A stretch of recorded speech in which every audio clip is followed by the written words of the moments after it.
Um, I don't know if my video is working yet. No, you, Larry. Oh, well, that's good for me. Good for you. In any case, well, it's 7 o'clock. We have all the commissioners on the line. So I'll call the meeting to order. We have a big agenda, but hopefully we'll be able to move through it quickly. First thing on tonight's agenda is to approve the agenda. So do I have a motion to approve the agenda? I make a motion to approve the agenda. I'll second it.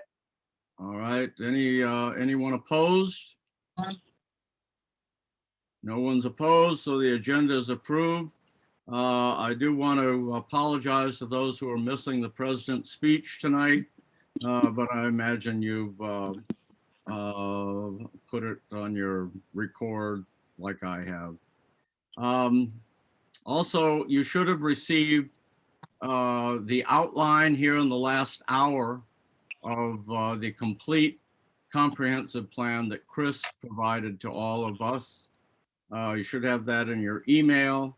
There's also an email earlier this afternoon about webinars that Maryland Department of Planning is doing tomorrow and Friday if you're interested in any of those. I should add to the agenda, in the next couple days, Chris will be distributing the complete draft of all the chapters of the comprehensive plan. And hopefully at the end of the evening, I'm going to ask Chris to give a brief introduction to the rest of those chapters. But it is in his outline that he provided. So, Chairman? Yes. Is it possible when we get all those, that document that Chris is going to give us, that we could get an actual hard copy of that? I mean, I certainly can print the table of contents that he sent. That's only 9 pages, but I would like to have a hard copy of the document if that's possible. Sharon is on the line. Is that possible, Sharon, to provide Commissioner Brault with a hard copy?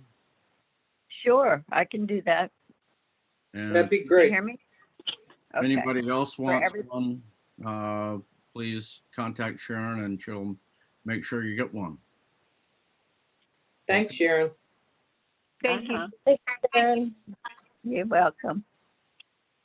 Okay, and next thing on the agenda is approval of the March 24th minutes.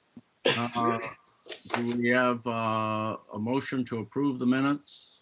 I make a motion to approve the minutes. Do we have a second?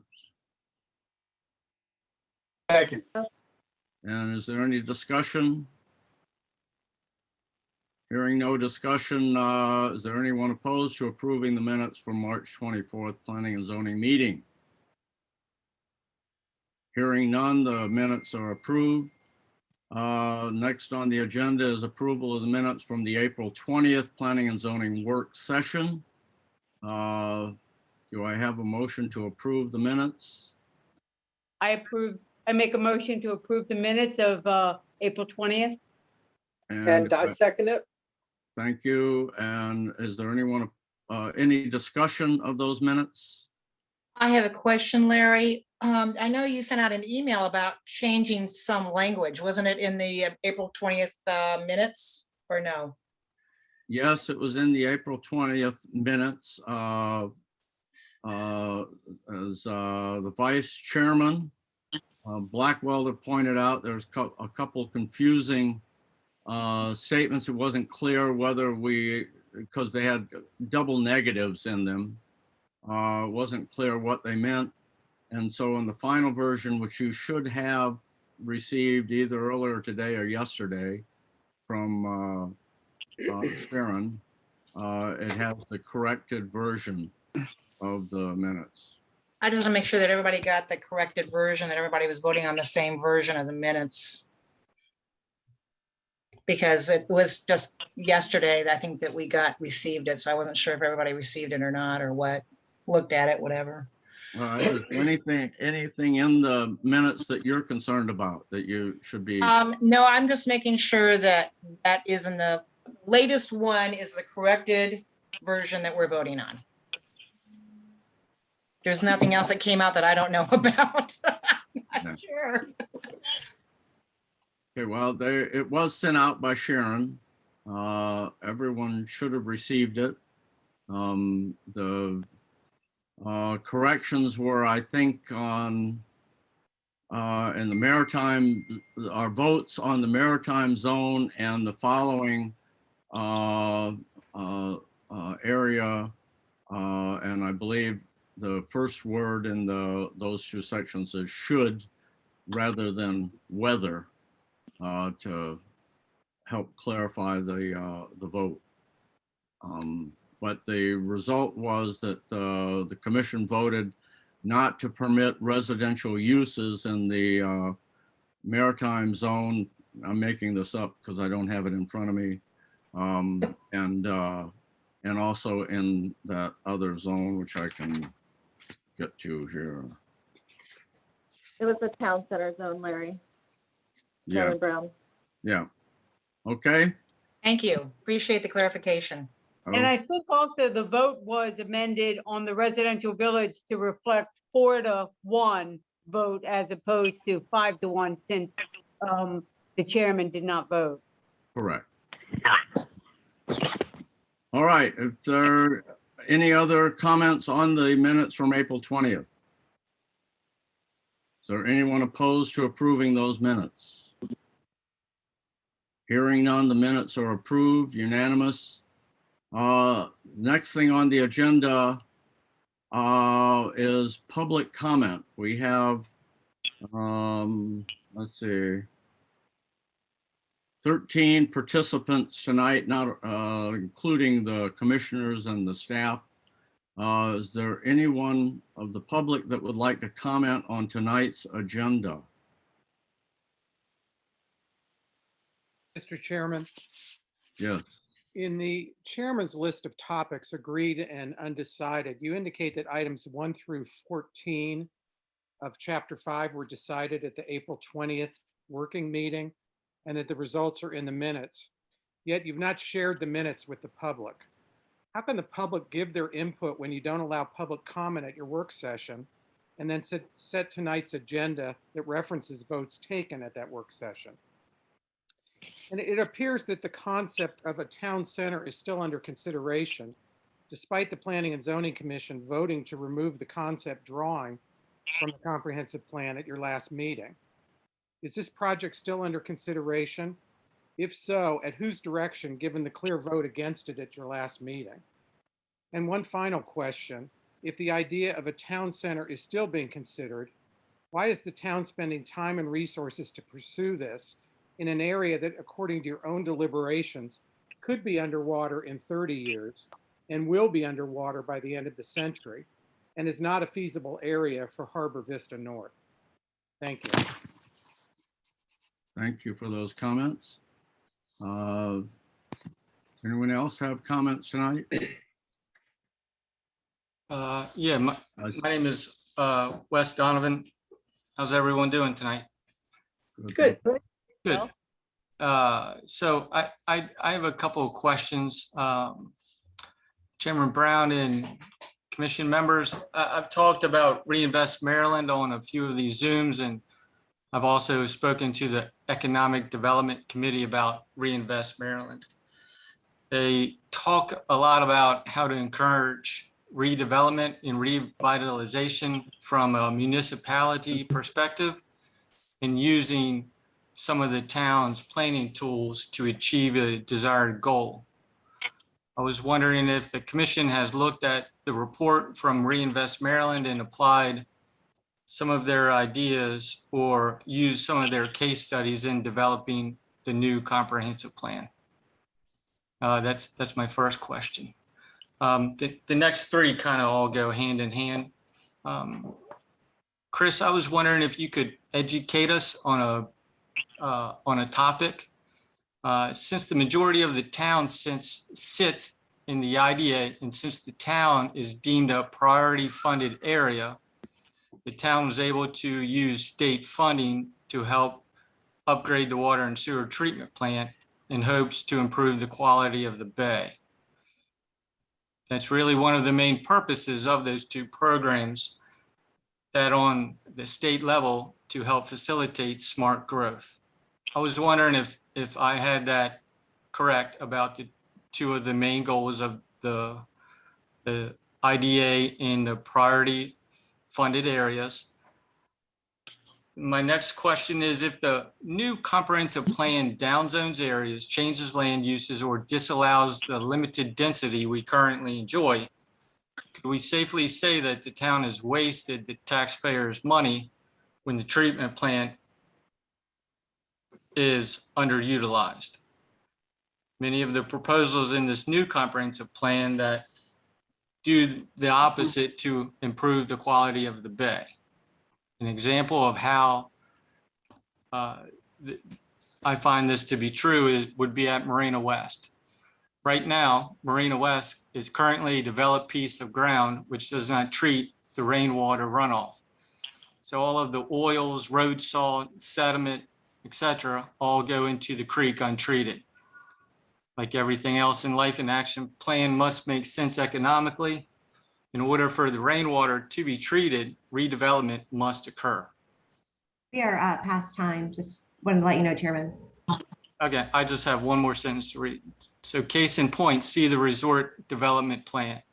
All of the on-site rainwater runoff now gets treated, as well as the off-site water runoff from Route 261, Rollins parking lot, and over by the library. So if the new comprehensive plan doesn't allow for residential growth in the Maritime District, this plan actually does the opposite of seeking ways to improve the bay. Thank you. Thank you. Mr. Blitz, I believe. Yes. Thank you, Chairman. And I didn't hear what the time limit was, so I don't know. 2 minutes is what we're asking. Okay. So on the agenda, I see a proposal to, Eric Blitz on behalf of the Rod and Rail. On the agenda, I see a proposal to include the regulation of sports betting licensees through zoning and including it in the comprehensive plan. Like the ordinance passed by the town council, this is not a subject that is under the town's authority. This is especially true with respect to zoning, as House Bill 940 created an explicit prohibition on local governments, preventing them from imposing restrictions on sports betting licensees who operate under electronic bingo licenses, which all of the operators in Chesapeake Beach do.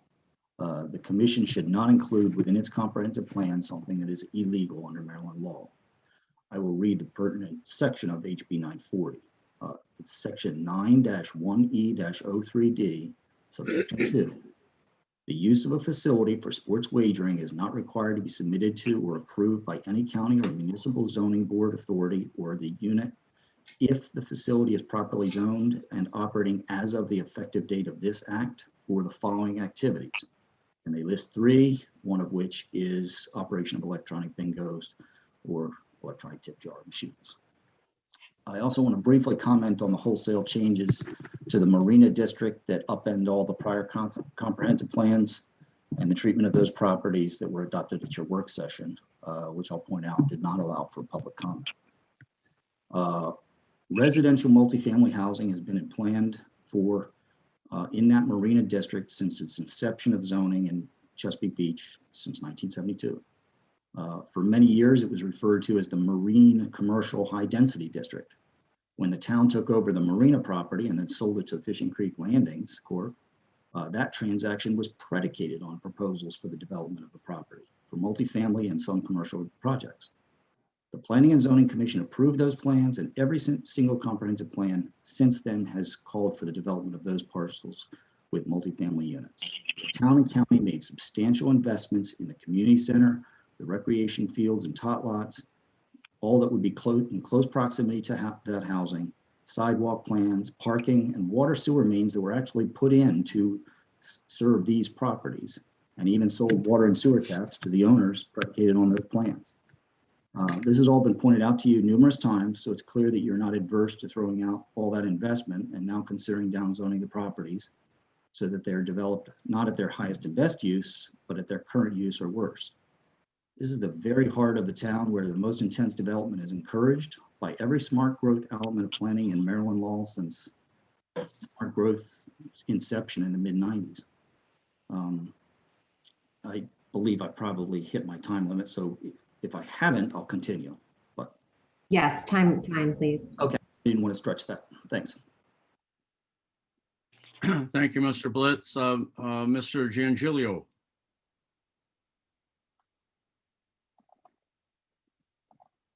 Can you hear me now, Chairman? Yes, we can hear you now. Sorry about that. My name is Mark Giangilio, 3456 Hillgale Drive, Chesapeake Beach, Maryland.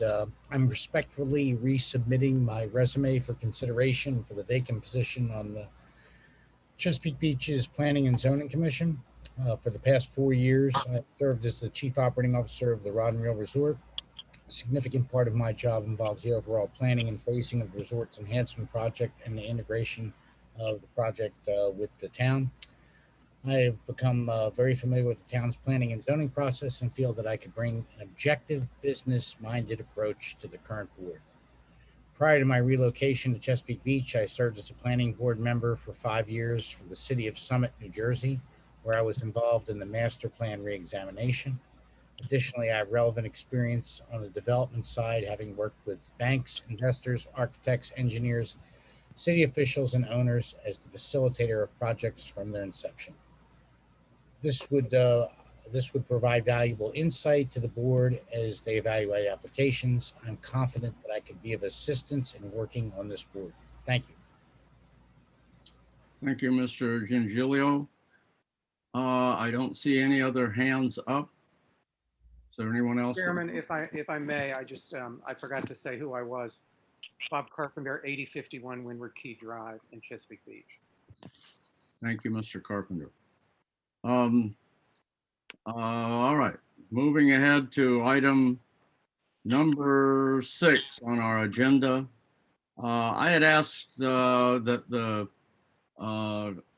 administrator take a look back at what was discussed at the last meeting, and if there are any issues that he needed clarification on, or any of the commissioners wanted to clarify or wanted clarification on, that we could discuss them before we move ahead to the next session.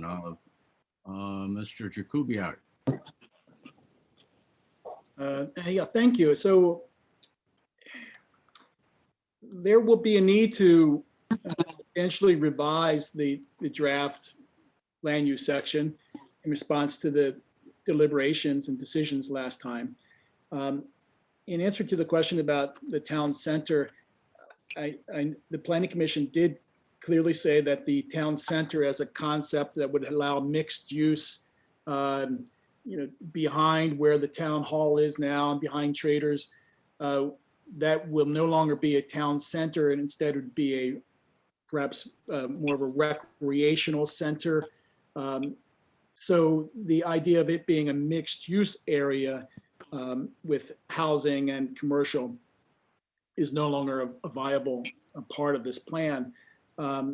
However, there might be some confusion because the proposed land use plan for the town showed 3 mixed use areas, and one of those was called town mixed use, or like town center mixed use. So when the Planning Commission discussed that town part of the mixed use area, they also decided that there would be no housing permitted in that area as well. So the town center as a concept of as a development node is no longer in the plan. However, it will be recognized as a recreational resort amenity area that would be developed in concert with Kellum's Field. However, one of the kind of gateway, or one of the centers we've talked about is kind of the gateway into town along 260, and that was discussed, and that is still very much on the plan, and the viability of that and supporting that as a small mixed-use center seems to still be on the draft plan. I just have an opportunity to answer Wes Donovan's question about IDA and primary funding area, the priority funding area. The PFA or priority funding areas designated by the town and endorsed by the state is an area where the state can and will spend state resources to invest in infrastructure. So the fact that the wastewater treatment plant was expanded, it owes to the fact that it was located within the priority funding area. Had it not been, then it wouldn't have been eligible necessarily for the funding. So that addresses that point. Yes, the state identified the priority funding area, which is the town, identified the project, which was the wastewater plant, and allowed it to be expanded and improved. The quality of its treatment has been improved too, in recognition of the fact that it is an area that's targeted for growth and development. The IDA is an area that is the least regulated part of the critical area. It's still part of the critical area, but it permits development under certain circumstances. Each development that comes along within the IDA actually results in an overall water quality improvement. And through that cooperation between the state and the town, development actually improves the environment. And so the Wes's example was the water treatment facility that was installed at the Rod and Reel Hotel. That is a sizable facility, and it treats water on the site and off the site. So it actually has a major positive environmental impact in Chesapeake Beach, at least, into the bay. So that's how the two concepts work, IDA and PFA. They kind of work together to make sure environmental benefits come about through investment by the state and developers. I guess I'll just pause here, Mr. Chairman. And the second part of your request was if the Planning Commission members had any questions about last time, if they want to kind of reorient themselves, they certainly ask me some questions about it. Otherwise, I'll just go through the whole list of notes that I took, which may just take a lot of time. It may not be necessary, but. Let's open it up for commissioners' questions. If there are any that would like to speak, I'll go around the room. Commissioner Rutke, if you have any thoughts or issues or questions about the last meeting or what we've done so far? No, I don't. I'm pretty clear about it. Okay, Commissioner Baralt.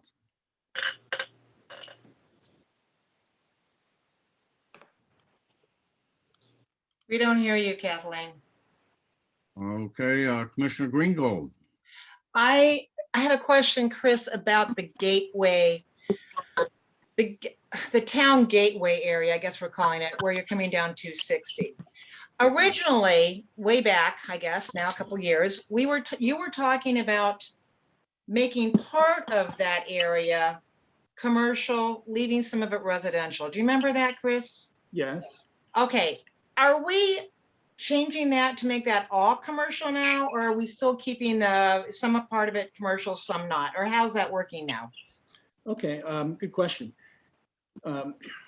So there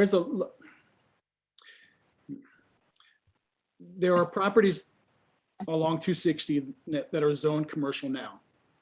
And with the proposal, we're recommending that some adjoining properties also be allowed to be used in commercial uses too. So it reflects an expansion of the area that would be eligible for commercial development. And when we get into the document, Cindy, I could draw everybody's attention to that. So it would actually increase in size by, I actually did that analysis at some point, and during the discussions in a few minutes, I can actually switch files and go find that. But it adds maybe 4 or 5 additional parcels to that. And a number of those parcels are currently in residential use. So I guess what is confusing to me in those designations is then there will be some that will be remaining as residential along that corridor then. Oh, of course, yeah, along the corridor. Yeah, I'm only referring to the specific site of where they are now, like E and F Street along 260, filling that out, making more of a logical kind of a center. But no, the extent, from that point all the way into the rest of the way into town remains residential, as does the gateway before you reach that point. It's, from Cox Road all the way through, it's still residential zoned. It only becomes commercial in about the same place it's commercial now. Right, okay, all right. So so those houses that are residential currently would be able to become commercial though? Several of them, yes. Not the entire corridor, not a strip at all. It's not going to be the whole street. 260 can't be. No. That's where I think I'm getting a little confused on what we decided on that. Yeah, we really didn't get into that level of detail. I actually wanted to, I made a note to talk with you guys about that tonight, because I wanted you to be clear on what this gateway center actually is and what it's not. So I'll make a note, and tonight I'll pull that map up and show you like the before and after, assuming the plan is adopted the way it's proposed, so that you can see. And you might want to say, hey, let's tighten it up a bit, or let's not expand it any more than the current properties. Or you might say, well, that makes sense because we need a little depth. We need somebody needs to consolidate parcels together to build a, new development with modern parking standards and all, and all the like. And the other question I have, okay, so we can come back to that, be great. So then the other question I have now, residential village, when you refer to that area, that's all the area north of 260 and west of 260, basically west of 261, basically. So it's in that pocket across from Mama Lucia's, right? Is that approximately about that? That's approximately right. It's essentially the subdivision that's been called the middle subdivision. Okay. It does include the areas on the east side of 261. What are they considered? Just low, medium density? Yes. Medium density, okay. Okay. And there's a small pocket of medium density all the way up on First Street as well. But by and large, the vast neighborhood that we know of between 261, west of 261 and north of 260 is residential village, as well as the area on the east side of, or the south side of 261 the south side of 260 from 260 to Kellum's Field. Those houses, 26 Right. feet, and yeah. So they are residential village too.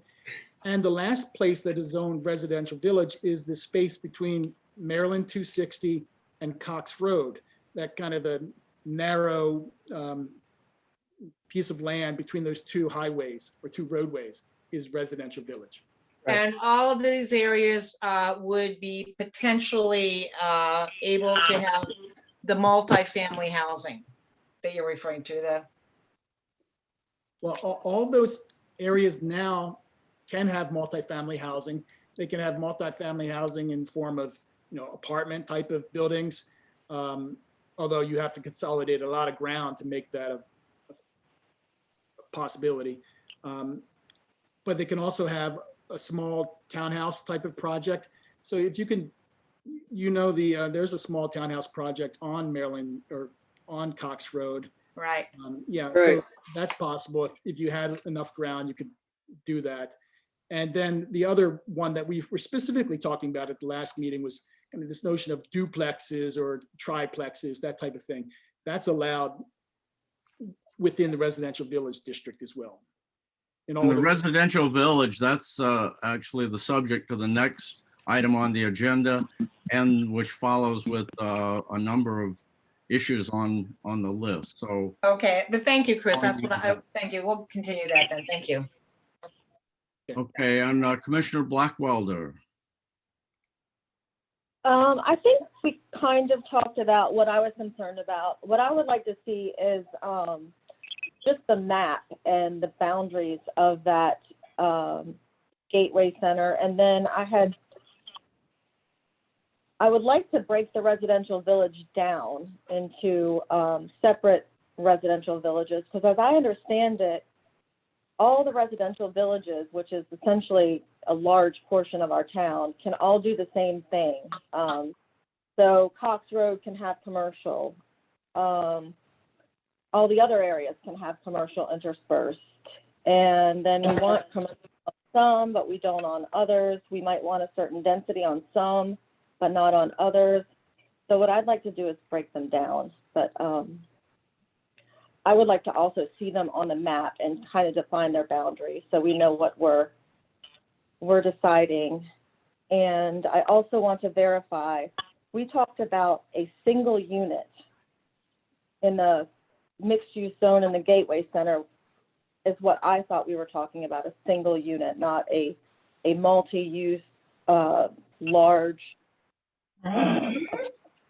building. But I think you said we were going to go over that whole area again, which is what I was hoping we would do.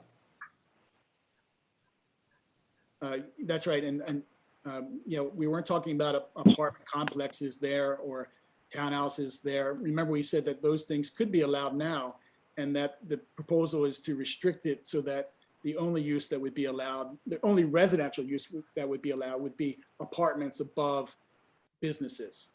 Right. But I thought we decided as well. Right. Okay, Commissioner Larson, any questions about the last session? Any issues that we've talked about before that you like clarified? No, I'm good. Thanks. Okay, the next item on the agenda was to talk about, ask Chris in general to kind of go over the residential village areas, since that will be the subject of several items on my list tonight. So, Chairman Brown? yes, you're back. I'm sorry, I was on mute, and it takes, I don't know, my tablet doesn't like to acknowledge my pressing, so my apologies. Okay, so any questions you have of Chris about the last work session? Yes, I just wanted to, actually, I think it's from your list. My question is, when we talked about an alternative to annexation, you know, expanding at the municipal borders, it was commented that the town or the planning commission would work with the county on joint planning regarding the town boundary. And will we identify, Chris, and like, I'm not sure how this will be affected, how this will come about. So that was just my thought about that. Well, that's chapter 3, I believe, and right. One of the outstanding issues to talk about in the future from chapter 3. Is correct? Your understanding, Chris? Yes, exactly. And in the outline that I sent you, it's under the heading interjurisdictional planning area or some other term related like that. Yeah, that's what we're talking about. Okay. Okay, so Chris, I had asked if you could just in broad brush, and I think you've essentially done it, but broad brush, go over residential village and the concept and what we're talking about, because that's much of the subject for the rest of the evening. Okay, I'm in the process of allowing you to see my screen. Let me know when you can see the zoning map, please. I can see it. Okay, good. Yep, me too. Okay, so this is the town's official zoning map. It's the zoning map. It's a copy that's on the town's website. The zoning districts are listed in the legend, and the one that's called residential village is this very light beige or dark yellow, or it corresponds to this area where my cursor is. You see Chesapeake Beach Road, 260 coming into town. So all the area between Cox Road and 260 is the residential village, as well as a number of kind of parcels that are attached to Cox Road on the south side. And then everything that's covered by my cursor here is all residential village. Right. See this here? And this is the medium density that I was referring to. And we pick up a little more residential village here. I actually was mistaken when I was kind of talking about this commercial zone here, but there's a small residential village cluster of houses here too. Now, you know that these property tax maps in Chesapeake Beach can really be misleading because there's not a house built in every one of these skinny lots. Over time, many of them have been consolidated into buildable lots. There are a few 3,000 square foot lots lying around. In fact, we talked about that at the Board of Appeals hearing last night. But by and large, they're all, maybe 5,000, 6,000 square feet in size. So this zone was created in, I'd say about 2002. Well, it's part of the 2002 comprehensive plan. And then the council followed up with a zoning map amendment that created this district. And the intent of this district is to allow a variety of uses of property, both a variety of residential uses that fit within a town and a variety of kind of small scale commercial uses. So if you're an architect, you can open up an architect's shop or studio here, provided you also live there. You can open up a variety of small scale business types, but the overwhelming focus is residential, but it does allow for various types of small scale commercial uses. And if you go to the zoning ordinance, and I have it up here, this is the table of permitted uses. Across the top, you'll see each of the zoning districts. And then along the left-hand column, each of the types of land uses. So if we focus just on residential village, you see that you can have a single family detached, single family attached, which is townhouses. And you can have townhouse dwelling. There are types of single family attached that are not townhouse, of course. You can have a multifamily dwelling, an accessory dwelling under certain circumstances. And if you go down a little bit, you can see you can have a home daycare. It's a conditional use, but it's allowed. Daycare center and a nursery school, a professional studio for music, art instruction, dance, museums. It's the only real mixed use zone that the town has. And a planning commission previous to you established this, and with the goal of kind of creating more of a small town feel where people could open up small businesses and could walk, and you'd have multiple uses of property that would be allowed. So that's the residential village district. It's a bit different than most of the other districts because it allows a lot more uses.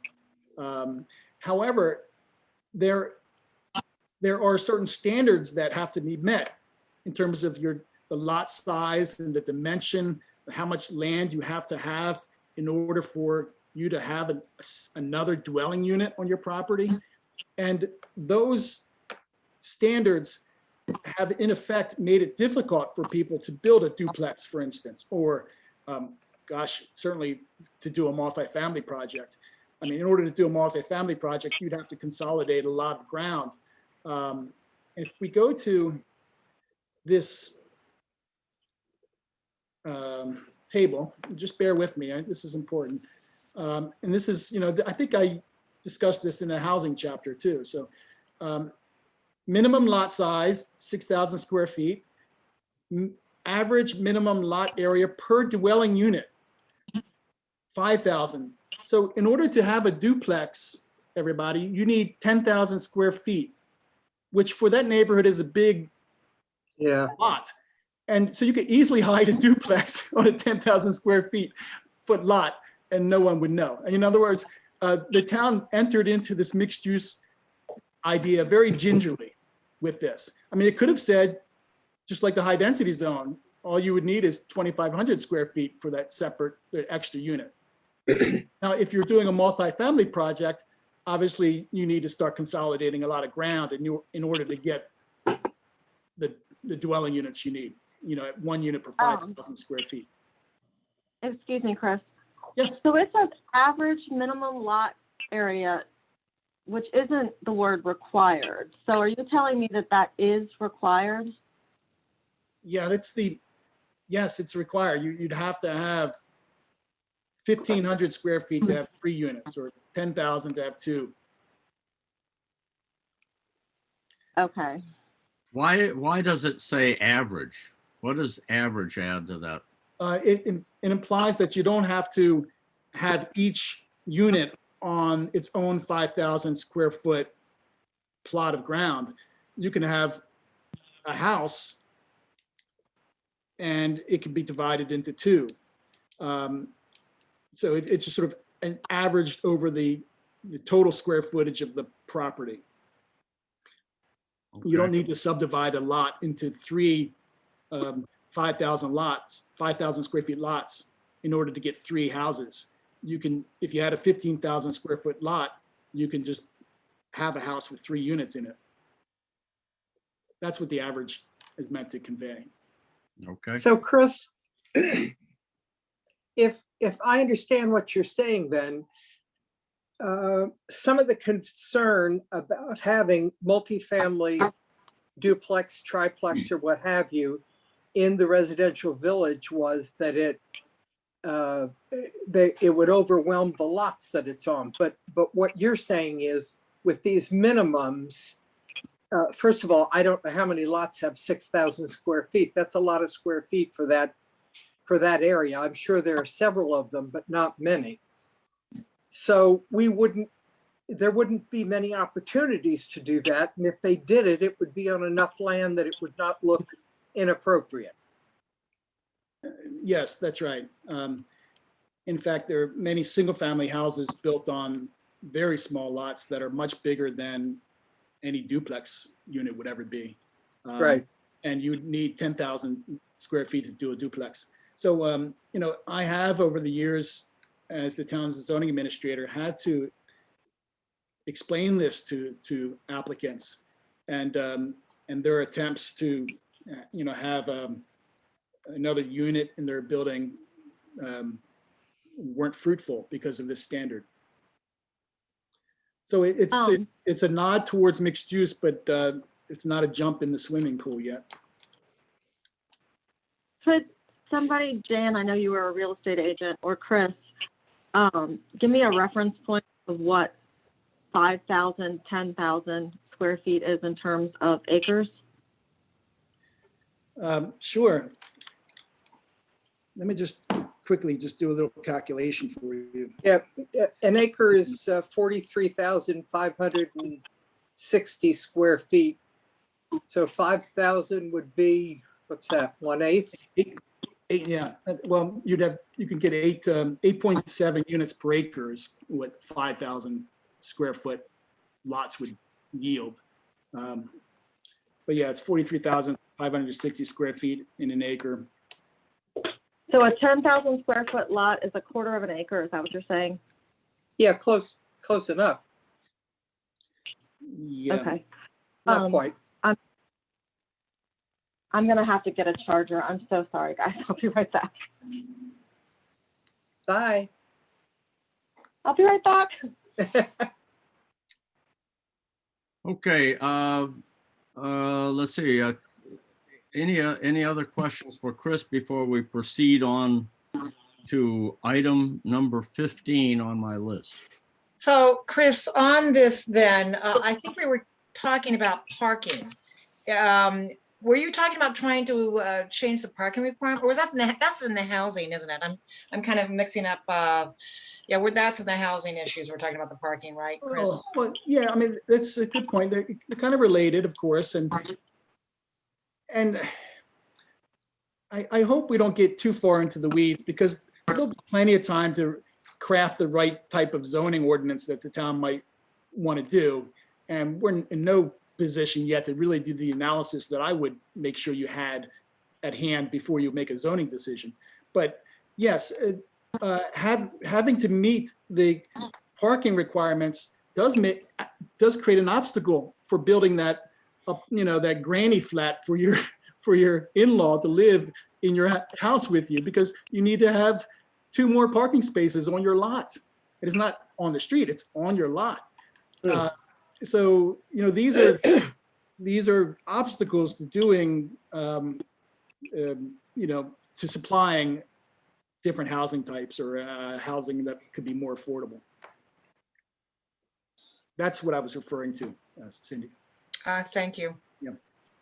The last time we had this conversation at our last meeting, Chris, it sounded to me like, forgive me if I'm projecting here, it just seemed like you wanted to retain that possibility of a duplex or triplex. That for some reason you thought it was important to have that flexibility, or am I just misremembering? Yeah, no, you're remembering correctly. It is important to have at least some ability to accommodate new housing within a town. The policies that the Planning Commission are set to adopt would be substantially restrictive, at least allowing some use of private property for basic housing that could supply some affordability to residents, keep people in town, is really important. Yeah. It's Okay. the baseline condition. Again, it's only within this big neighborhood. It's not even allowed in the medium density zones or the areas controlled by HOAs. So, and state policy is clear. We have to have a plan that addresses low income and affordable housing. Right, I know that. We can't ignore it. And so this is at least a step. It basically says we're going to keep this basic element of our land use plan intact because if not for any other reason, the state's saying you got to have some type of ability to provide a household for people who don't have the income to buy a house or within town. Gotcha. It's just a shame as a commentary, Chris, that we have to add more density in an area that's already dense. It's too bad we can't add the density that down Chesapeake Beach Road somewhere where it's not as dense of an area already. But I mean, I see the ease of trying to do it in that particular area, but on the other hand, you're just creating a little bit more density. Yeah, it seems to me with the requirements as they're currently written, the likelihood of this happening is not great. Am I wrong, Chris? Or it's practically difficult. And I know you might hear me say that and then say, well, let's just eliminate it altogether. My advice when time comes, and it might be a year from now when you take up more specific zoning, it might be, let's provide more flexibility.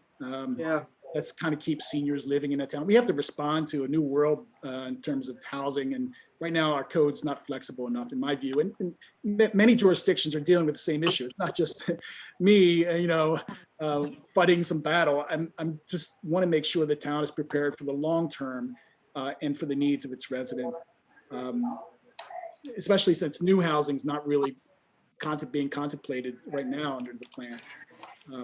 Gotcha. Oh, and the infrastructure is here now. The sidewalks are there, the streets are there, the water and sewer facilities are adequate, the schools are adequate. This is where you'd want some density.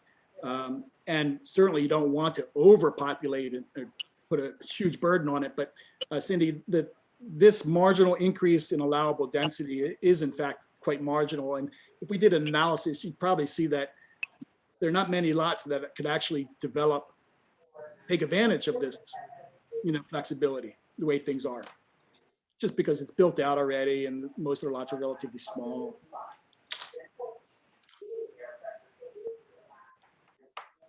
Okay. All right. All right, is there any more discussion? All right, hearing none. Let's move to we're talking about that residential village area that's bordered by Maryland 260 on the north side, Kellum's Field on the south side, 26th Street and the Town Hall. Excuse me, Chair Brown. Can we ask Chris to put the map up while we discuss these areas? Yes, I'll do that. Thank you. Yeah, I just closed it out. And we are going to have discussion for voting, correct? We're going to have to what? I didn't hear you, Lori. Will we have discussion prior to voting? There'll be discussion after every question. Okay, that's what I thought. Okay. All right, so we're talking about, if you could run your cursor around the area there. Yep. We're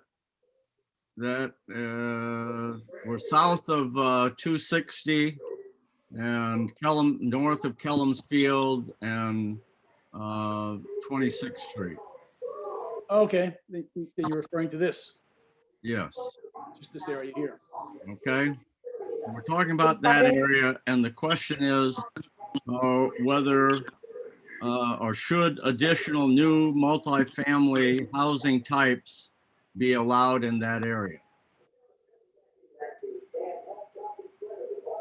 Does anybody want to propose that as a discussion point, or do we want to move on to the next one? I'll propose it as a discussion point. Okay, do we have a second? I'll second it. All right, so discussion. What do you think about having additional new multifamily housing types in that residential village area? You want to lead off, Commissioner Blackwell? Yes, thank you, Chairman Brown. For that particular area, I believe that it's already highly dense. Additionally, it's leading right into our town center, and that area needs to shine. And I believe that putting multifamily housing in that area will not only make it crowded, depending on I don't know that that's our affordable housing area. It's leading right into town. It's visible as you come into town, and it's an area that we might potentially want to develop later as a commercial area down the road. And so if you put the multifamily housing, the duplexes, the triplexes, all those additional units, what they become is cash cows for typically, not always, but sometimes exploitative developers who take money from the state for affordable housing and sit back and relax with it and don't compete with their housing. It's a bad area for that. It is, like I said, an area that's already very dense. It's an area that's highly visible within the town and could potentially be developed as a commercial area down the road. And I think we just need to preserve it at its current density, which is fairly high, and not allow that type of housing there. So just for my clarification, what is there an area that of town, any area that you see as should be available for this type of housing, which could be address the state's interest in low income housing availability? So I do think that we could put a path in the comprehensive plan that says, first of all, that we are already supporting more than our share of affordable housing compared to the state and the region. And second of all, if we need more, in the future, we could redevelop the affordable housing that we already have, which is in the Fishing Creek Marina area. Okay, so the answer is really no. There are no other areas than what presently exists that you would recommend for this multifamily or multi-use to address the state's low-income housing concerns. No, I would recommend another area if we needed some. I believe that the current commercial property that's next to the fire station would be an ideal location for affordable housing. It's next to first responders. It's got plenty of parking. It would facilitate the redevelopment of that commercial center, which is somewhat aesthetically dated. It would fit there. And potentially across the street between the large pink building and the Seagate area, there are some houses that line the sidewalk that are also near the fire station that could potentially accommodate those, although I did not take the time to drive behind them to see if parking would accommodate them. I don't think that most of these areas accommodate the parking, and the ones that do are developing nicely for workforce housing. So I don't think that we should add this type of housing in the other areas. Okay, so specifically about this area that we're talking about, the Kellums Field, 260, that triangle there, you wouldn't recommend that for that area? No, not at all. It's very crowded already. Anything else you'd like to add? About that particular area? Yes, yes. I would be curious if I guess it's about that area because I think it already does have some housing that is associated with some of the initiatives with affordable housing. And Chris, I was wondering how many of those you've approved in the last year. How many, what, Laurie? How many houses within the umbrella of assistance from the government has he approved within the last year? I haven't approved any. There's none in there right now. It's all currently occupied by unassisted renters and owners. Yeah, in fact, I don't ever recall approving and it's just not how affordable housing works in the marketplace. It's not as if that the town approves it or the town develops it. And if someone is using a Section 8 voucher, the government doesn't even know about it, and we don't know. It's a transaction between the private property owner who owns the place and the renter who's using that to subsidize their rent payment. So I wouldn't even, as a zoning administrator, know. We don't track that. Okay, that would never come across for approval. I understand. Okay. Right. Okay, can move on to Commissioner Larson. Any questions or thoughts about this proposal? So that area that we're talking about, that specific, would that be subjected to the same lot size requirements that Chris brought up before? 5,000 square feet, 10,000 square feet for a duplex or whatever, right? Yes, that's right now. Those are the rules. Area. Yes. That's the same paradigm that exists for there as what you pointed out before. Yes, this is all residential village. Yes. Okay. So if that were the case, I mean, I guess in order to accommodate, you'd have to consolidate several lots, just like you described before. That's right. To pull that off. Yeah, okay. Let's just, All right. I mean, as an example, let's click on that lot there and see how big that lot is. 6,000 square foot. So that's a 6,000 square foot lot. This one right here.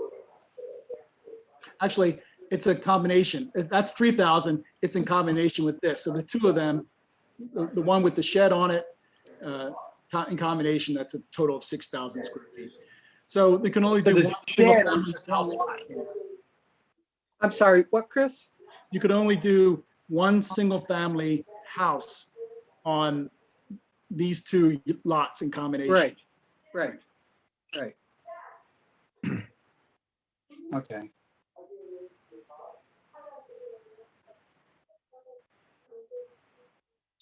Thanks. Yeah, that's all. Okay, Commissioner Rutke, any questions? I think with Chris explaining the requirements of lot size and a number of other things, I'm not at all uncomfortable with the idea of a duplex or something like that. I think it's unlikely to happen, and but if it did happen, there's probably what, two lots in there, two properties in there. The one at the end, Chris, of 20, yeah, that one. How many square feet does that have?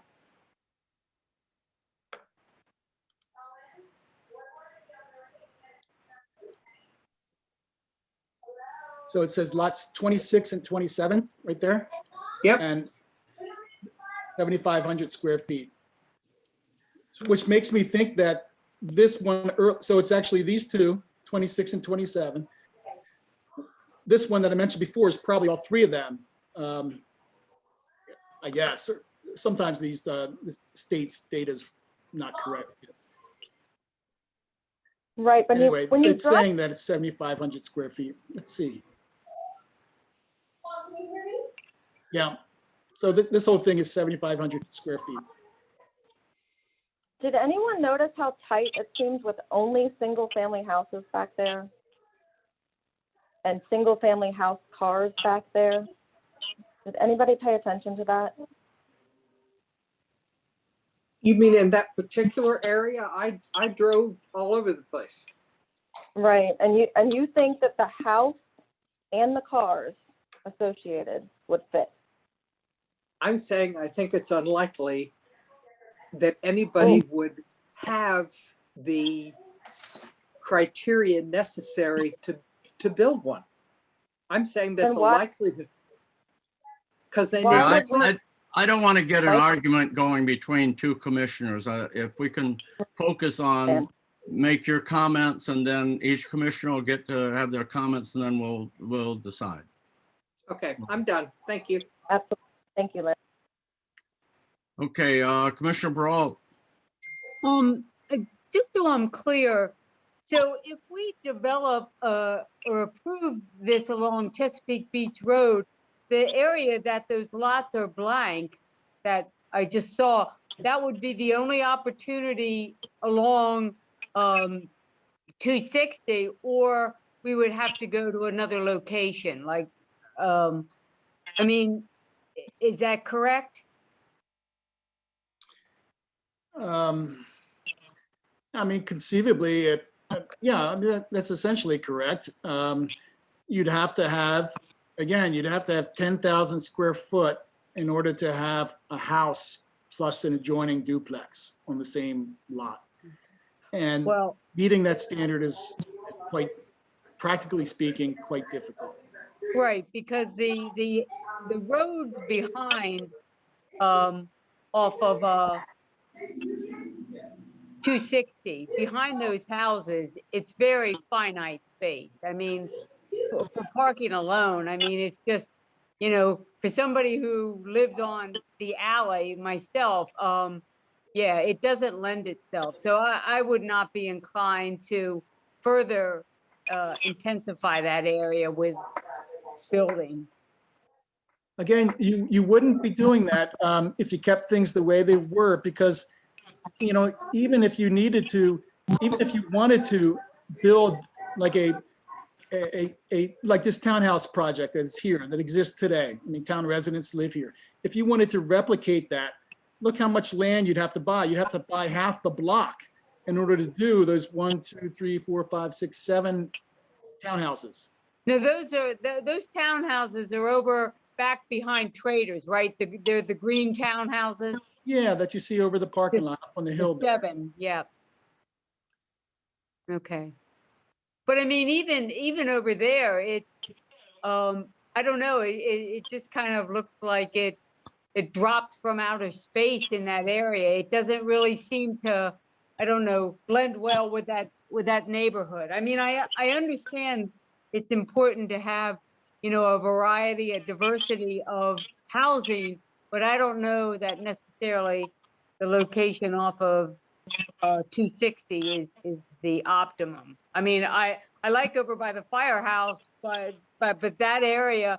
But then again, it depends how much development is there. It's also nice that that's just an open space. So.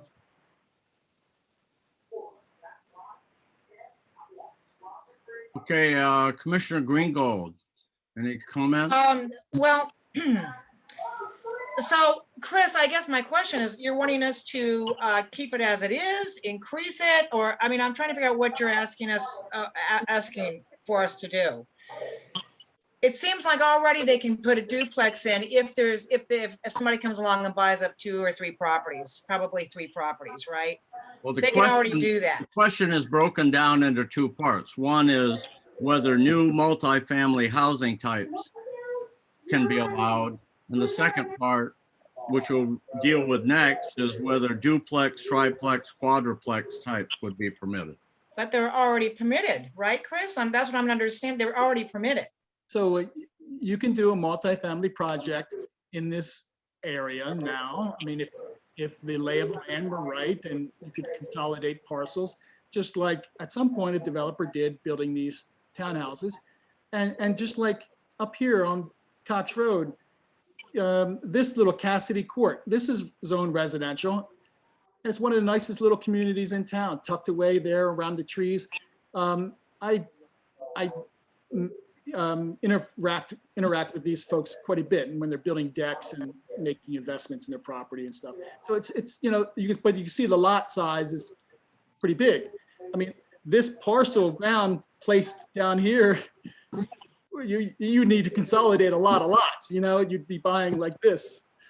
So anyway, it is a good thing in my view that this zoning board district allows for lots to be consolidated and houses to be built if it can happen. In fact, as you know, one of the projects that is tied up by the moratorium, I believe is going to be located, would have been located on this parcel. And you can see how gigantic this parcel is. So the proposed apartment project here really has no visual impact on anything in the area. So that's the type of flexibility that the current zone allows for housing to be infilled, but to require that developers consolidate a great deal of land so that it minimizes the impact on adjoining property owners or the neighborhood. So anyway, you asked me, yes, I think the plan as it is good. The zoning as it is now is positive. And if we actually wanted to encourage, facilitate a little more affordability in housing and allow people to make a little more flexible use of the property, then we would reduce some of the standards that make it harder to build a duplex. Right. I'm not just talking about duplex. I'm not saying make it easier to build a multifamily apartment building. I'm saying make it easier to build a duplex or an accessory apartment. That's what I'm saying. But we don't have to get into those details now. That's, you know, it's just a matter of policy. Do we support generally that general policy? Okay. I think I am okay. I like the way it's written right now. I'm not so sure I see any changes that need to be made. I don't, like Lori, I don't think we want to take away from that entry into the town. We may not want to have that big apartment buildings or anything. But I don't see that we have and I don't want to make it too intense, only because that is our most intense area. That's where we have to drive into town. We only have one way in, so we have to be very cognizant of of the traffic implications that we can't even foresee. If, let's just say at the worst case scenario, a developer came in there and just raised the entire road, let's say, to build a huge complex.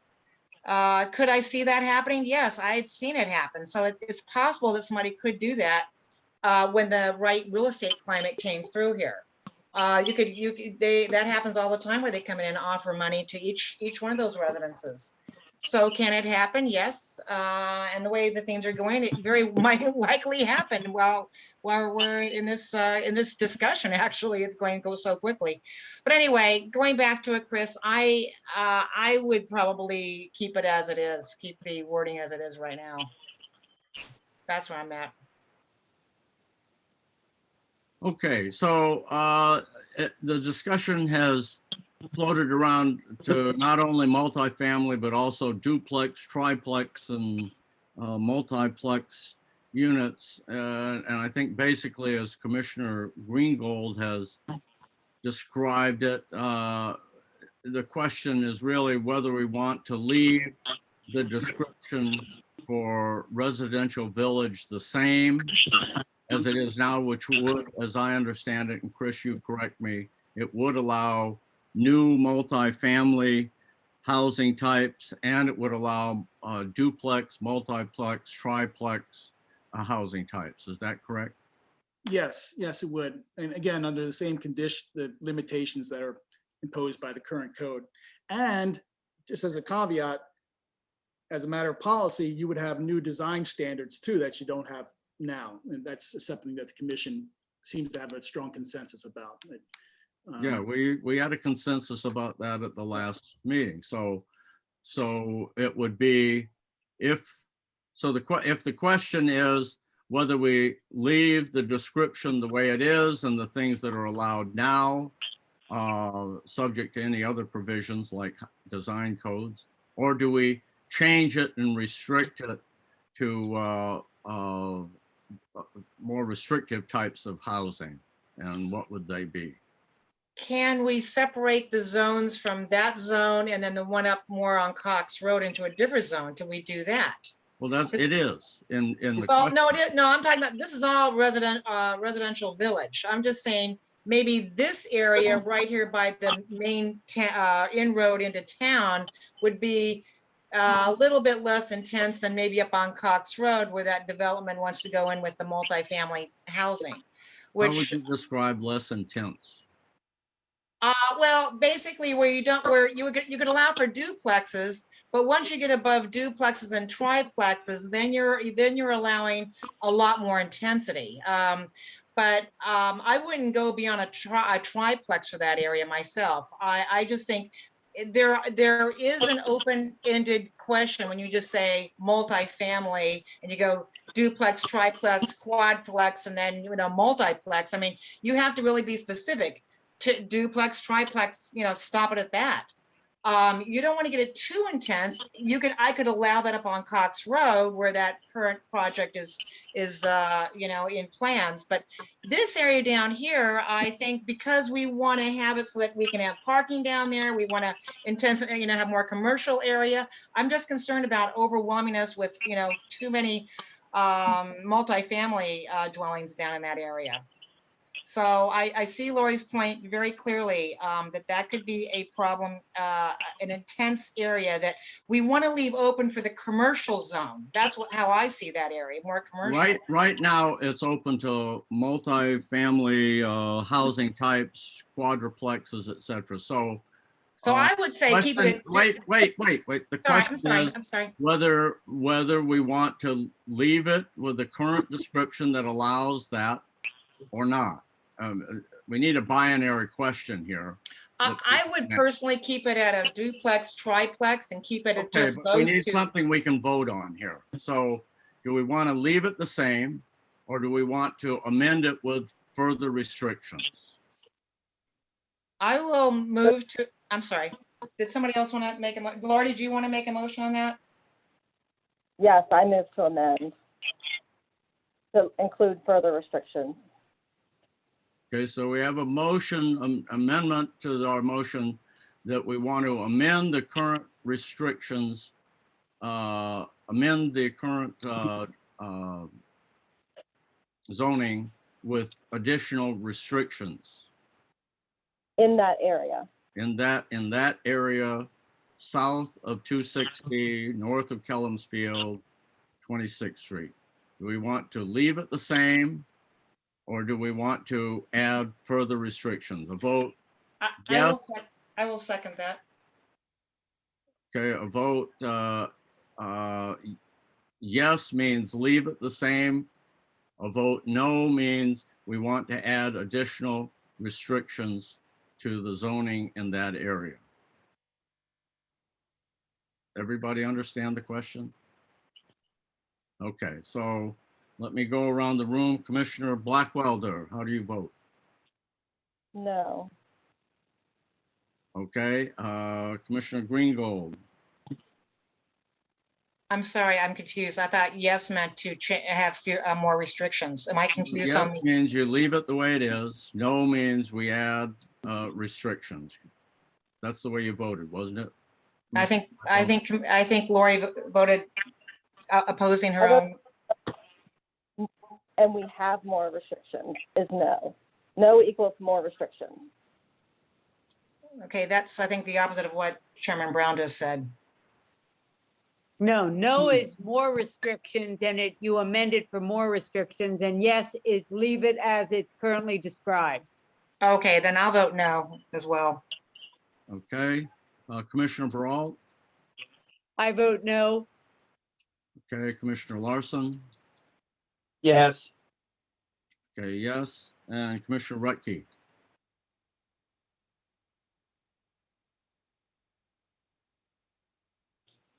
You're on mute, Jan.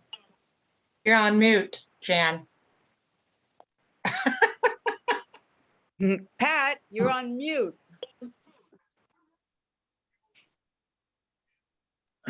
Well, Oh, I'm so sorry. okay. I voted yes. Okay, so we have 2 votes to leave it the way it is, allowing multifamily and triplex, duplex, etc. We have 3 votes to change it. So to add some additional restrictions, we don't need to sort those additional restrictions out at this point, do we, Chris? Well, I think the restrictions seem to be is that you'd want this area to be more restrictive in that it wouldn't allow for multifamily housing. Wasn't that the gist of it? That you would still allow for duplex and triplex, according to Cindy's. So that is pretty important because I have to be able to shade this area a different way or somehow communicate that. But Okay. I think that's the distinction. All right, so Commissioner Blackwelder. Okay, thank you. What would you propose be allowed? So for that area, all right, that area, I think that we need to keep it at there's 2 areas that I think we need to keep at a single family house. There's 2 areas that I don't think that we should allow these housing types. It's this area and it's the area across the street. And I think these are our cottage areas. We've received letters begging us to preserve the look and feel of this area. We've had letters that said these cottages represent people's happy place. And I think that we can use this area as kind of our historic area, slowly redevelop the single family houses into commercial properties or into attractive residential properties. I think that once we turn them into multifamily housing, that's what they are. They will be like that forever and ever. The people that own it will use them as a cash cow, and we will not have a good area in those areas to marry up to the town center and contribute to the look and feel of our town. So I think that this area we could call RV1, potentially the other area across the street we could call RV2, and I would like both of these areas not to allow those multifamily uses. Okay, so we'll have to go vote on each housing type. This So you want, as I understand it, you're making a motion that we only allow single-family houses in this area we're talking about. Yes. Do I have a And right second? now, Do I have a second sorry, for that Jessica. motion? I'll second the motion. All right. Is there any further discussion on that? Well, This I is want a to be restrict- sure, are we talking RD1, so to speak, RV1? South of RV1. 260? Just the section south of 260 Okay, okay. that we've been talking about here for the last hour. So just in that section is proposed, the motion is to restrict it to single-family homes. Is there any other discussion? Would that allow somebody then to make a duplex? Not a duplex No, then? If that because would we're be gonna just vote on totally each- single family. We're gonna vote on each type so that we can get it straight here.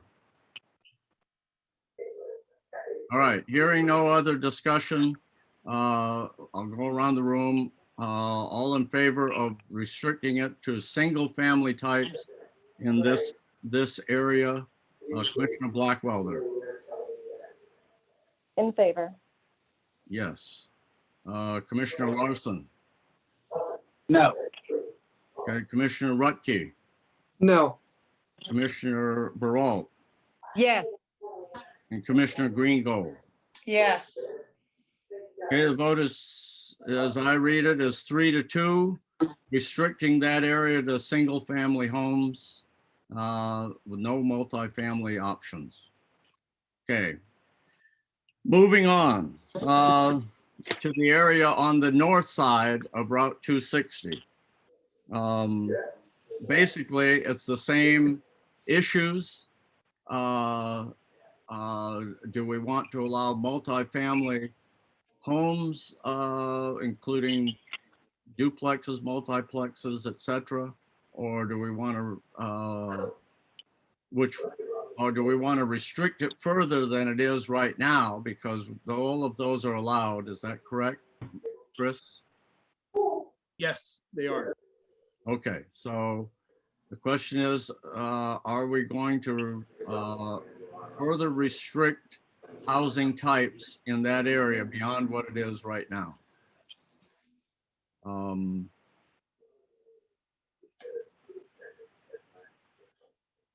All right, so let's see. I'll make a motion that we allow that we continue with the current descriptions and allowances for multifamily units in the area north of Route 260, west of Route 261, that you see on the screen there. Do I have a second to leave things the way they are? I'll second it. Okay, let's go around discussion. Start with Commissioner Baralt. I just want to make sure I know exactly the area that I'm restricting, or maybe not.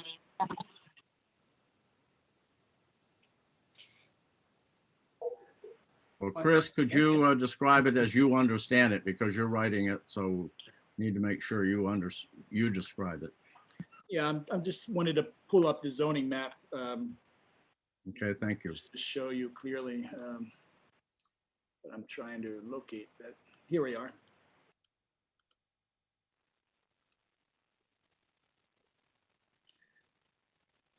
So Commissioner, it's, if you follow the hand on the screen, it's this. E Street to Maryland 260. Or to Bayside Road. And then at I think 27th Street, it goes down to the water's edge and then goes up along the Bayside, and then it picks up this little area here. So it's really just, it's this big neighborhood here, plus a little here, that, and this.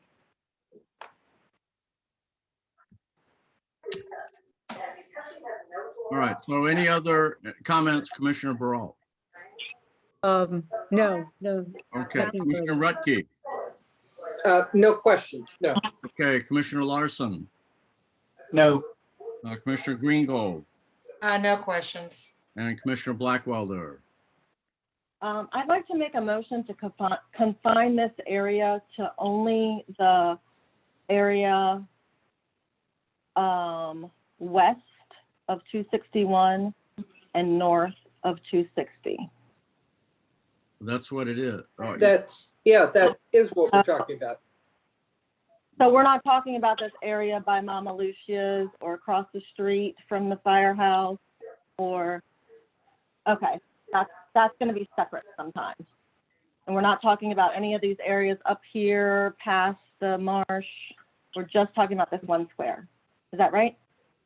The way I describe it to everybody, it would encompass everything, would encompass this big neighborhood here, as well as the area 27. by Mama Lucia's, and up here on Maryland 261, and then this little area up here. Yeah, yeah. I would like to confine it to the cottage neighborhood, just the neighborhood. Our discussion. all right, break it into two parts.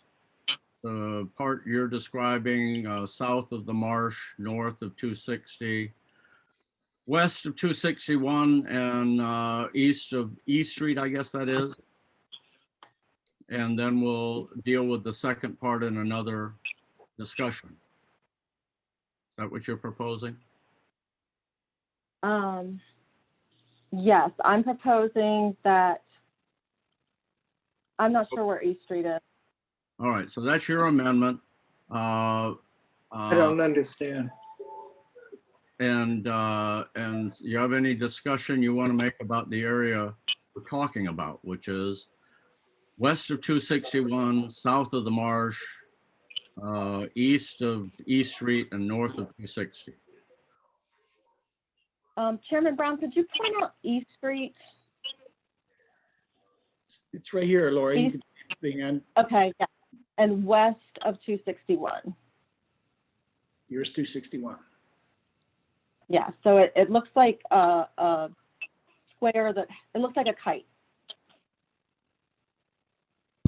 The area that we're Yeah. talking about.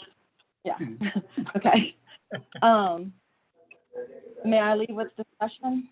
And the motion is to leave the description the way it is, which would allow multifamily units, or to change it. And if we change it, then we'll discuss how it should be changed. But right now, the motion is to leave it the way it is with multifamily units, an option which includes duplex, triplex, multiplex. So you have any discussion comments you want to make before we vote? I would like to discuss. You'd like to what? I would like to Discuss. make some, Chairman Brown. Well, that's what I'm asking. If you have, you have the floor. Oh, okay. Thank you, Chairman. So this area, in my opinion, is developing nicely with all of the units as they sit. And there is some multifamily, and there's even some duplexes back there, but there's a lot of single family houses that are in good use and are redeveloping very nicely. And we cannot forget that this type of housing is an important housing type too. And as mentioned before, people appreciate the cottage feel of that area, and it's going to have the gateway commercial near the street as we decided as an option. But as far as crowding that area or taking away the ability to have a single family home in an affordable manner, I think that's an ideal location for that. And I just think it's developing nicely, and I don't want to muck it up with a bunch of different housing types. So you would vote against leaving the description the way it is and allowing, which currently allows multifamily units. I would vote against that, yes. And that is the motion that's on the floor. So let's go around and have a vote.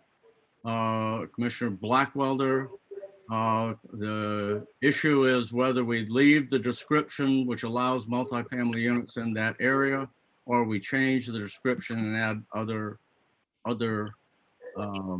restrictions in that area. A yes means leave it the way it is, a no means change it. How do you vote? I vote no to change it. Okay, Commissioner Larson. Yes. Okay, Commissioner Greengold, Yes. Commissioner Baralt, No, and Commissioner Rutke. Yes. All right, the vote's 3-2 to leave the description to allow multifamily housing in that area without addressing any changes. Let's move on to the Cox Road area, where essentially we have the same question, Chris. Yes, and the property here you're referring to is bordered by Chesapeake Beach Road, and then Cox Road. And then there are a number of parcels that are attached to Cox Road as well, that are the same zoning category. Okay, so, and the same rules apply here as a residential village. You can have multifamily units that. Yeah, this is residential village, yes, same rules. Okay, so. Look, I wonder if I could ask a question of Chris. Absolutely. Where on Cox Road was there going to be that multi-story house? What was it? Not apartments, it was something else. It was located on this lot here, Jan, where the hand is. Can you see that? Yeah. I can pull up another map if you need. Well, you showed it on that other map, right, that your cursor's on. Yeah, let's see.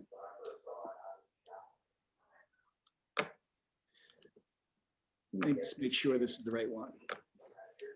Yes, it's Donovan Estates LLC. So it's this parcel here. It's highlighted, Jan. Gotcha. And and currently that is permitted? Yes. Obviously. Yes. So the proposal that has been made prior to the moratorium would be permitted under the current rules. Yes. Thank you. Okay, thank you, Chris. Okay, so I'd say the proposal is to leave the rules the way they are in that area, or to add further restrictions, and if there are further restrictions, we'll discuss what those would be. So my motion is to leave the zoning rules the way they are in the Cox Road section. Do I have a second for that proposal? I'll second it. All right, discussion. I see Commissioner Baralt on the screen. Would you like to go ahead and voice your opinion? I'm more inclined to leave this as described, just because I feel like it's off the road, and so I think it's less impactful into the I guess the view as you come into the beach. All right, thank you. Commissioner Rutke? I agree with Kathleen to leave it as is. Okay, Commissioner Greengold? I can leave it as is. Commissioner Larson? I'm good with it. Okay, and Commissioner Blackwelder? I think it's a little dense for the area, so I would change it to allow for the duplexes, triplexes, and quadplexes, but not for a big multi-unit structure. Okay, say again what you would change it to, so for the benefit of everybody. I would change it to duplexes, quadplexes, but I would not leave it as a multi-unit structure. So your proposal would not allow It would not allow a big multi-unit structure. the plan that was It would, presented to us. I don't even know that is permitted, because I really don't think that that's in character with the surrounding neighborhood, which is one of the requirements, but that's a moot point. I don't think that complex is for that residential area. Okay, everybody understand what Commissioner Blackwelder is, the position she's taking? Hearing no questions, let's go around and vote. The question is, on the table, is to leave the zoning the way it is for residential village, allowing multifamily and multi-use in that area. A vote yes means leave it the way it is. A vote no means to change it. I'll begin with Commissioner Larson, Yes. Commissioner Greengold, Yes. Commissioner Baralt, Yes, Commissioner Rutke, Yes. and Commissioner Blackwelder.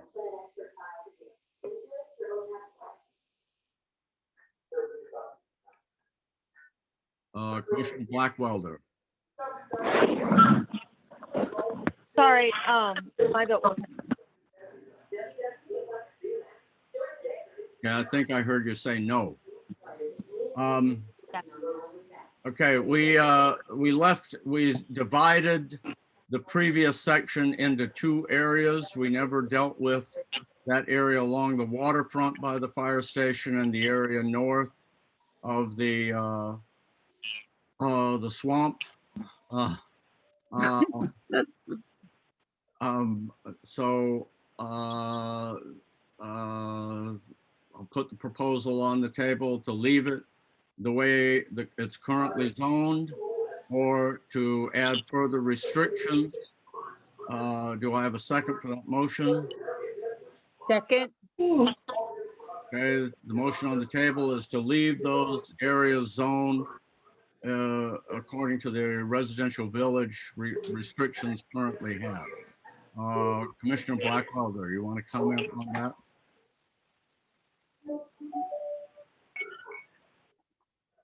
Not really.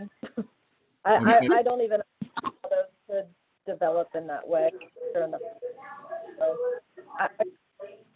Lori, I'm sorry, I can't hear you. Oh, I don't know what to say about that area, because it's one of those areas that you think might be encroached upon by the marsh. So I think that I don't know what to say about that area. I don't know that intensifying it's smart. I don't want to say no on everything, but it looks like I am. Lori, vote your heart, girl. Yeah, My heart says that a multifamily is going to sink in that area. okay. Commissioner Larson, any comments? Nope. Commissioner Greengold. So we're looking at the area right now, Chris, right? This is the area by, is this the area by, I'm trying to figure out exactly which area this is. Okay, I'll describe it to you. Oh yeah, and by the way, I think it's important to look at this discussion through the lens of previous decisions you made regarding building height, which caps any new building at 35 feet high. So it's not as if there's going to be any tall structures. So First Street on the top, the bay, whoops. This area here is already zoned something else. It's medium density. So it's First Street. It's right, it comes down about here, but just below 8714. And then picks up this parcel. And then this area over here as well.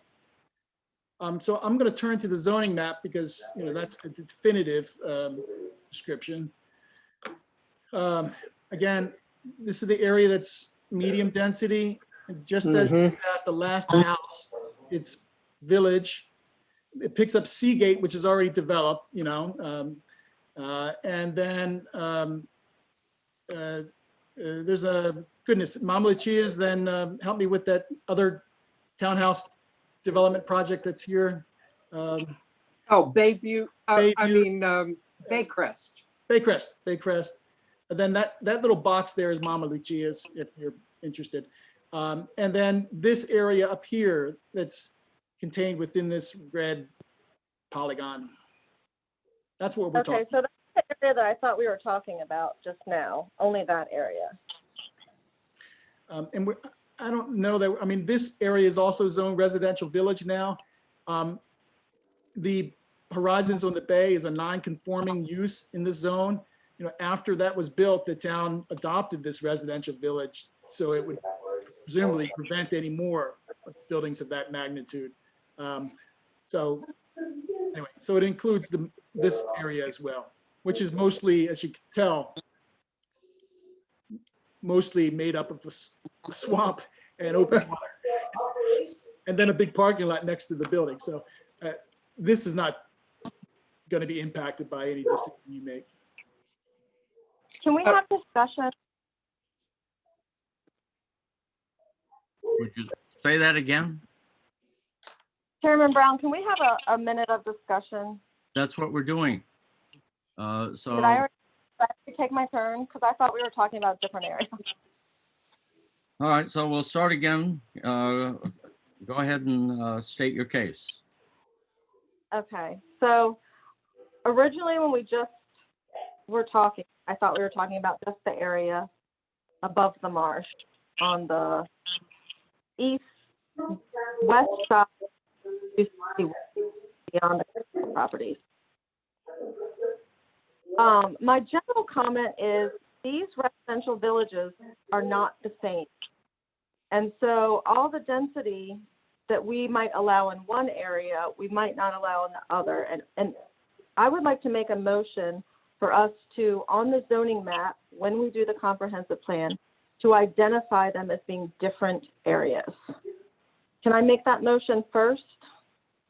Let's decide what we're going to do with these areas. And if it turns out it's the same as the other areas, then there's no reason to distinguish between them, I would say.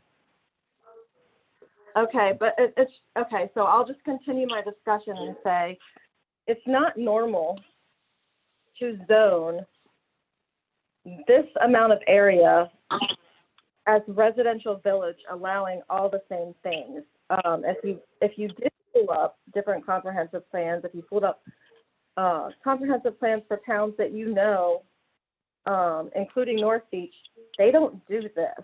They have zones that do things that they want them to do in particular, and that helps them direct growth in a way that they want it to grow. When you open up everything like this to just be whatever, this is how you get, you know, that a cottage neighborhood with a giant townhouse complex randomly, as Kathleen mentioned, just dropped from nowhere. I think taking a swath this big and allowing it to do this much is asking for haphazard growth. And so that's my general comment. I think that in most places, multi-unit is inappropriate in these areas. They are residential areas. I don't think that the rest of the town or the majority of the town wanted us to allow a lot of multi-unit houses. They voted that they wanted slower growth. And I understand that we were allowing this before, but it hasn't been built before. And what we are allowing now is building that turns these residential areas into areas like the green townhouses. And it is increasing growth. So I think we need to understand specifically what we want these areas to do. And it's not all going to be the same thing, in my opinion.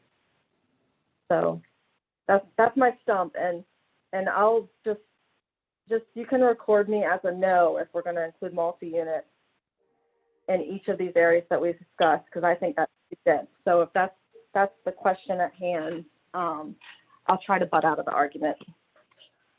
Mr. Chairman, I just need to kind of correct a couple of things. It is not abnormal to have this area like this zoned the same. In fact, many of these areas, you can see, are comparatively the same. If you look at them, it's the same small lots. They're all subdivided the same. They're all part of the same subdivision process. And the other point is that this residential zoning category did not result in or facilitate the development of horizons on the bay, sea gates, or the green townhouses. All of those predate the residential village district. The residential village district reduced the possibility for density in the zone. And that's a fact, and that's the intent that the Planning Commission had 20 years ago, and I was there. So. Okay, thank you. Commissioner Larson, do you have any comments you'd like to make? No. Commissioner Greengo, further comments? I have further comments. I think the one thing that we are critically missing here when we're discussing this whole area around the swamps, around the bay, is the impervious cover. The impervious surfaces were not even taken into account. But, you know, some people say, oh, multifamily dwellings isn't as much impervious cover as single family dwellings. Well, yes, they are. And the more intense we have, the more cars, those are also impervious cover issues. We need to keep that area and we know that it's going to be filling up with water. The more impervious surfaces we have, the more flooding we're going to have, the more erosion we're going to have because of what impervious surfaces do. We need to leave that whole area as low intense as we can, because we know for a fact most of that's going to flood. We need to make it as low intense. So as far as I'm concerned, whatever designation it is now, we should make it as low, even lower, to make it as just single family maximum, and that is it. And do not make it multifamily at all. So as I understand it, you're agreeing with Commissioner Blackwelder. absolutely, and absolutely. Okay. And Commissioner Baralt. Yes, I would agree with Commissioner Blackwelder as well as Commissioner Greengold.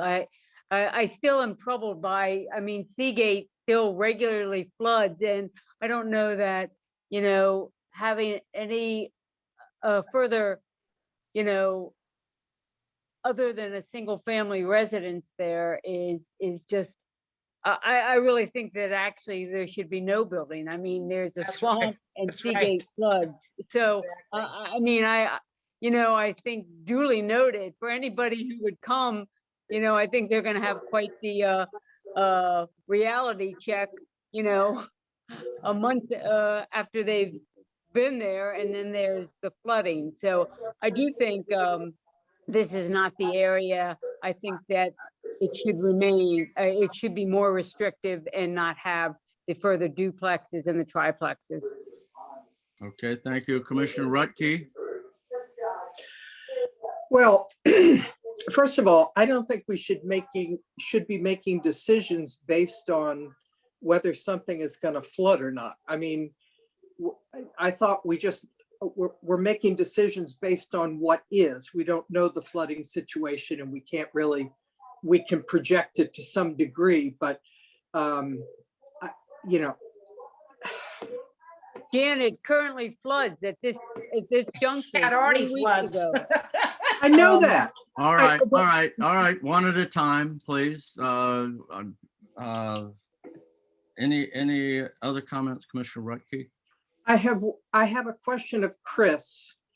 What is that little residential area that's across from Neptune's that's ringed in red? Yeah, good question. So, well, I think she's referring along Route 261, that strip, which is, yeah, there you go. No, you're referring no. That's up right next to North Beach. It's across from Neptune's, correct? Yeah. So are you referring to the red strip of all these properties that face 260, or are you referring to everything in this red box? Everything in the red box. Okay, so that red box is the bonus density overlay district that exists there, which allows density to be increased above and beyond what is currently allowed. So this is a kind of a remnant. At some point, this area actually was around here as well, and it picked up a bigger part of around Mama Lucia's. And so anyway, this is and I'm assuming that this comes off this map. I mean, based on everything the commission has talked about the issues with this boundary generally in the past, Jan. But Okay. yeah, but this allows for, it would allow for houses to be built at a much denser, almost double the density than it currently exists. Oh, well, I don't like that necessarily. Yeah, I think that goes away, particularly because of the sea level rise issues that members are talking about. It's a bit troubling to see that much density put there, even above and beyond the base density. Yeah, exactly. Yeah. Right, that's what I thought we were talking about only at first. Hence the need to break these areas down.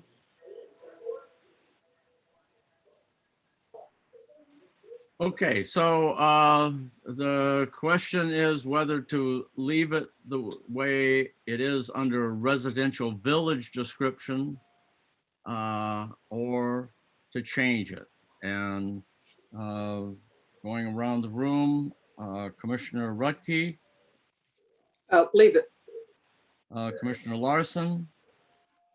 I'd Yes change means that. leave it, no means change it. No. No, okay. Commissioner Blackwelder, No.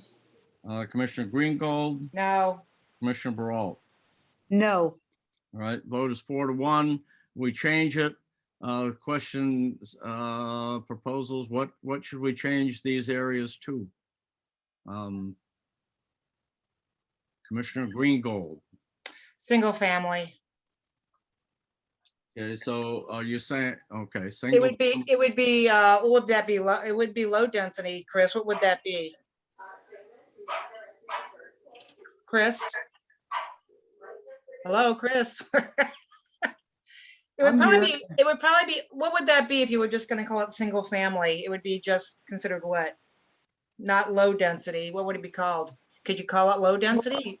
Can't really It do would that. probably be residential, but Chris made up a zone called Resource Reserve. And I guess that means stay the same. Although I've never seen that zone anywhere else, but he did propose that for the Highlands. So I imagine we could propose that there. Oh, yeah, I propose that as a land use category for this area and on Old Bayside Road. But no, I think what you're really talking about is making a single family zone. So you would eliminate the possibility for multifamily type of uses, multifamily buildings. And I would imagine what you're saying too is duplexes or triplexes. So in other words, you can continue to do what is the pattern that's there now. It's single family houses. So essentially, And you I have at think- least 6,000 square feet for a lot, right? it sounds like we're talking about the same description that we would have south of 260 Yes. by Kellums. That sound right, Commissioner Blackwelder? That does sound right to me. Thank you, Chairman. And Commissioner Greengold. Yes, that sounds right. So Chris, was there a designation you had? I didn't hear. Was there a? No, I didn't. Okay, just single family. Okay. I didn't come up with a designation for that. Okay. All right, going around the room, Commissioner Larson, any comments? No. Commissioner Brawl, No comment. Commissioner Rutke. Questions, comments? She's on mute. I don't think she heard. Oh, we didn't hear her. And that's unusual. I said no comment. I'm sorry. My dog was barking and I didn't want to, you know. Okay, so the question that I'll put on the table is, do we want to change the zoning for the area that we described there above the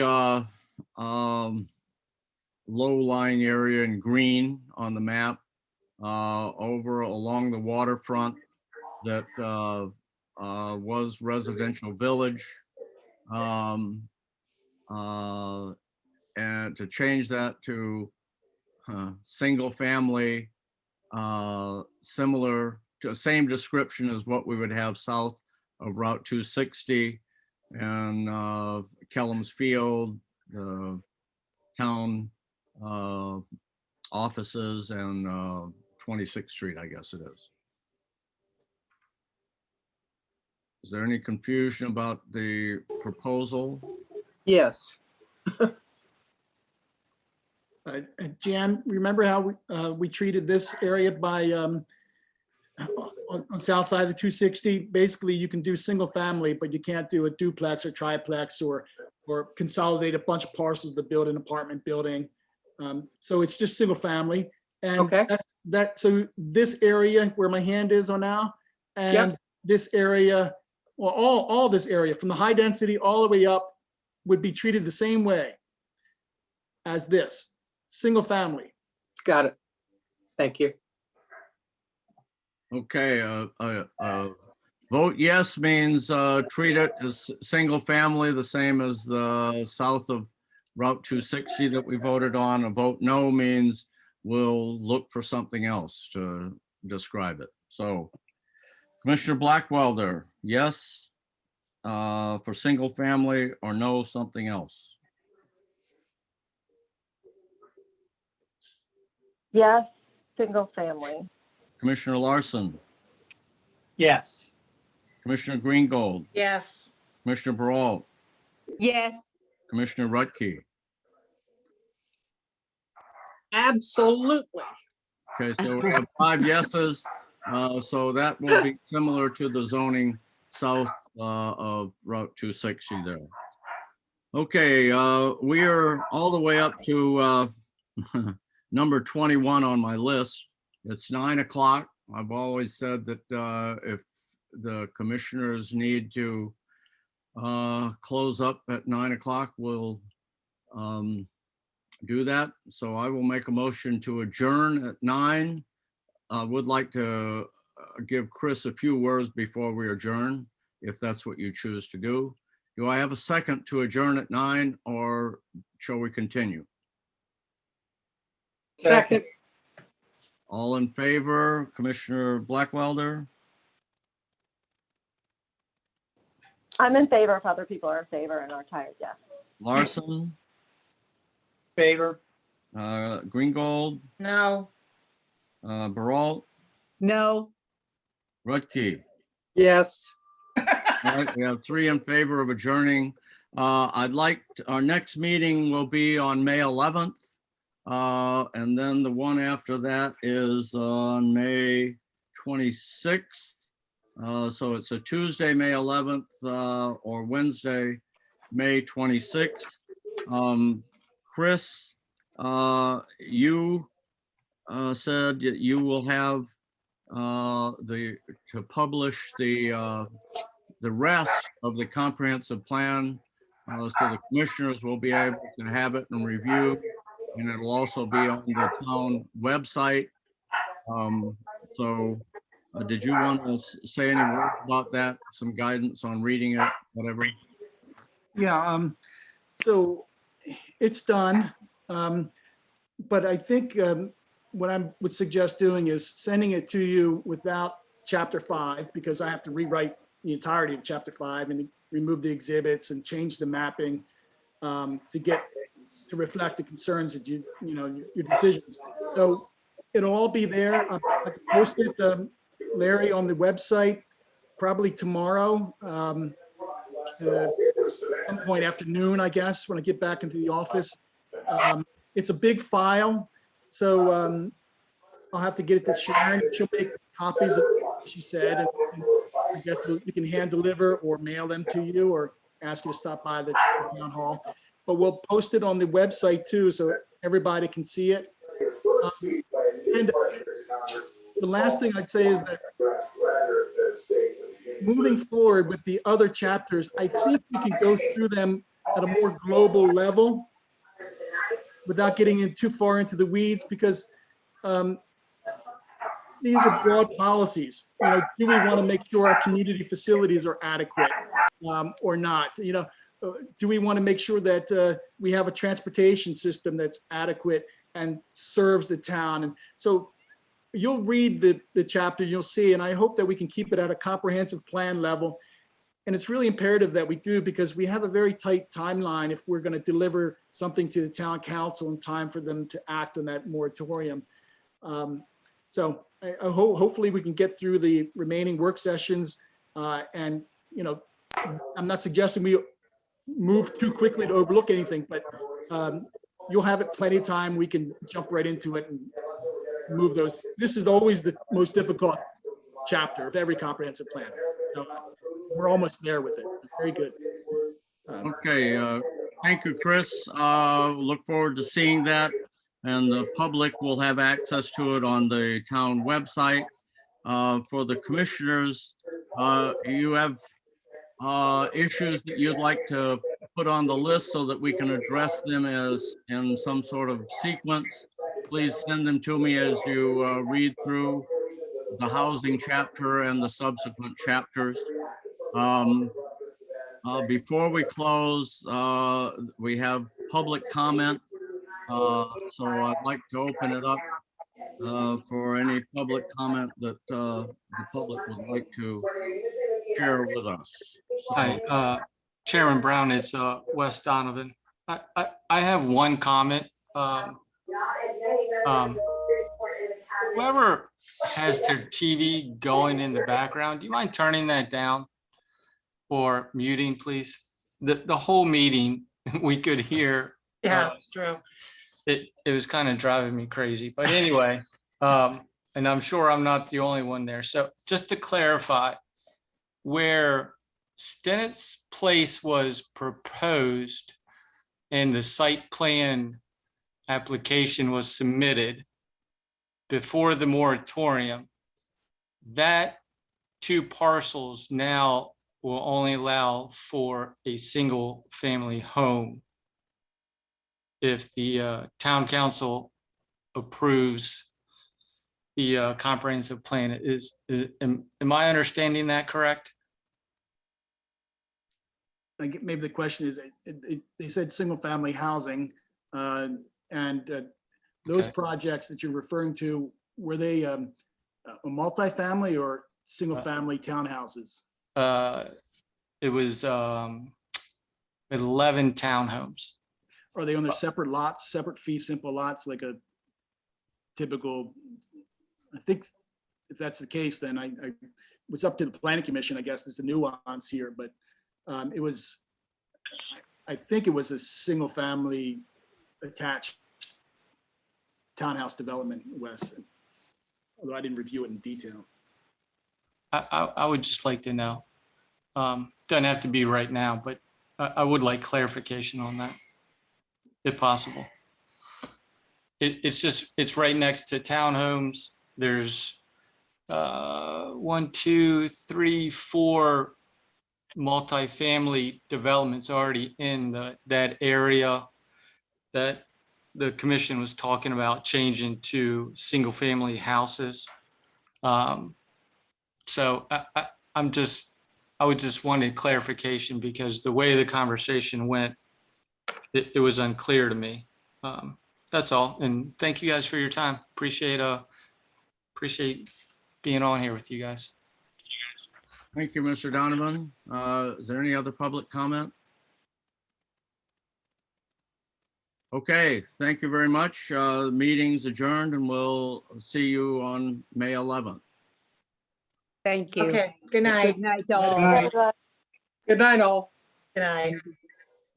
All right.